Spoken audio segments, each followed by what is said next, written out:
গর্ভাবস্থায় অ্যানিমিয়া কেন তৈরি হয়? রক্তশূন্যতা বা অ্যানিমিয়া আমরা কখন বলবো? যখন আমরা টেস্ট করে দেখি যে তার রক্তের হিমোগ্লোবিনটা কমে গেছে, এটা রক্তশূন্যতা আমরা ডেফিনেশনের মধ্যে জানি।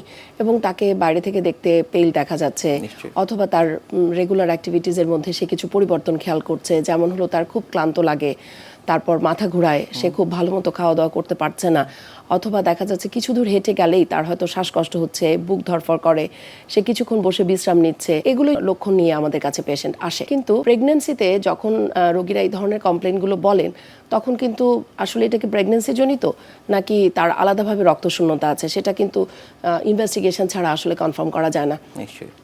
এবং শুধুমাত্র একটা সিবিসি কমপ্লিট ব্লাড কাউন্ট করে আমরা কিন্তু এটা বের করে দিতে পারি যে দেখা যাচ্ছে যে হিমোগ্লোবিন পার্সেন্টেজ নর্মালি তো মেয়েদের শরীরে রক্তশূন্যতা আসলে কম বেশি থাকে, যেহেতু তাদের প্রতি মাসে মেনস্ট্রুয়েশন হয়, কিন্তু তারা হয়তো সেটা ঠিকমতো খাওয়া দাওয়ার মাধ্যমে অনেকে ফিল আপ করেন না, অথবা খাবার খেলেও দেখা যাচ্ছে সেটা হয়তো ঠিকমতো হজম হচ্ছে না, বিভিন্ন ঝামেলা মেয়েদের থাকে।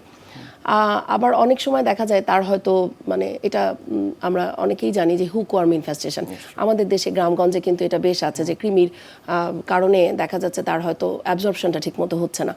আবার অনেক ক্ষেত্রে দেখা যাচ্ছে পাইলসের প্রবলেম থাকে অনেকের, যে দেখা যাচ্ছে পায়খানার সাথে ব্লাড যাচ্ছে, ফিশার, এগুলোর কারণেও তার কিন্তু রক্তশূন্যতা থাকতে পারে।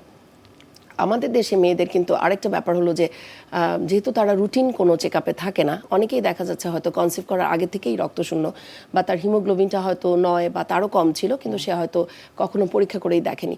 কিন্তু প্রেগনেন্সিতে যে তার বডিতে একটা এক্সট্রা ডিমান্ড অথবা তার যে একটা চাহিদা বেড়ে যাচ্ছে, কিন্তু সেটাকে সে মিট আপ করতে পারছে না, যার জন্য এই সময়ে কিন্তু রক্তশূন্যতার প্রবলেমটা আরেকটু বেশি হয়ে দেখা দেয়।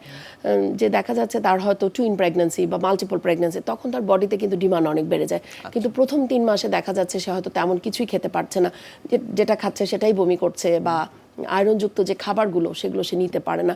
অথবা অনেককে দেখা যাচ্ছে যে প্রেসক্রিপশন দিলেও আমরা যে ফলিক অ্যাসিড বা আয়রন কম্পোজিশন, যেহেতু তার অ্যাসিডিটির প্রবলেম হয় প্রেগনেন্সিতে, সে ঠিকমতো ওই আয়রন ওষুধটাও সে খেতে চায় না, যার জন্য কিন্তু প্রেগনেন্সিতে রক্তশূন্যতাটা বেড়ে যায়।